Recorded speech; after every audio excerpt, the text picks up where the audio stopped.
Hello everyone, এটা মেয়ের জন্মদিনের সন্ধেবেলার ব্লগ। তো দেখো, সন্ধেবেলা লুচিগুলো বেলে নিয়েছি। আটা ময়দা ময়ম দিয়ে রেখেছিলাম, আর পায়েসটা কিন্তু দুপুরবেলায় খাওয়া দাওয়া করে নিয়েছিলাম। এখন লুচিগুলো ভেজে নিচ্ছি। আর ময়ম দেওয়া থাকলে কিন্তু বেশ ভালো ফোলে আর নরমও হয়। ময়দা, আটা, তারপর তেল, নুন, চিনি এইসব দিয়ে ভালো করে মেখে রেখেছিলাম। তো এইভাবেই লুচিগুলো সবকটা ভেজে নিলাম। আর লুচি ভাজা হয়ে গেলে কেকটা দেবো আর কি সামনে, মেয়ের সামনে। এই দেখো কেকটা রেড ভেলভেট কেক, আর নাম লিখে নিয়ে এসছে। আর ছোটো মেয়ে যে রেডি হলো একটা নতুন ড্রেস পরে, তো বার্থডে গার্ল রেডি। এখন এই যে ঘরের মধ্যেই আমরা এই চারজনই মানে এনজয় করছি।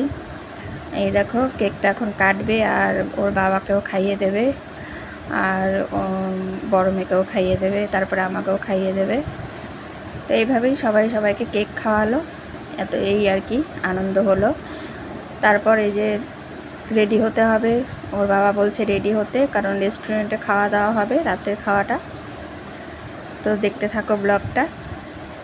আর কেকটা কিন্তু খুব ভালো এনেছিল, খুব টেস্টি ছিল। এই যে ওর বাবাকে খাইয়ে দিচ্ছে, তারপর বড় মেয়েকেও খাইয়ে দেবে। তো সামনে লুচি পায়েস দিয়েছিলাম, সেটা কিন্তু খায়নি। আর দুপুরবেলা খেয়েছিল পায়েস। আমার বড় মেয়ে কিন্তু পায়েস খেতে চায় না, কিন্তু ছোটো মেয়ে আবার পায়েসটা খায়, খেতে ভালোবাসে। তো এখন কেকটাই খেয়েছিল কেটে, আর এটা আমাকে খাইয়ে দিল। তারপর আর কি রেডি হয়ে নিলাম আমিও, আর সবাই রেডি হয়ে নিলাম।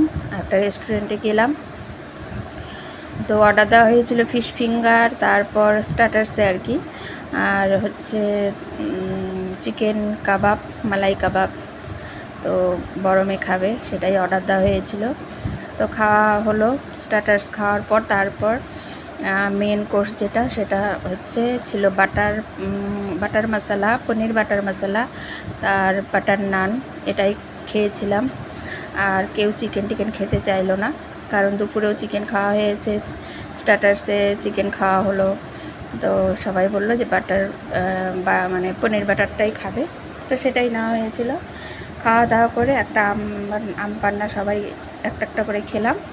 খেয়ে তারপর এখন বাড়িতে যাচ্ছি। এই দেখো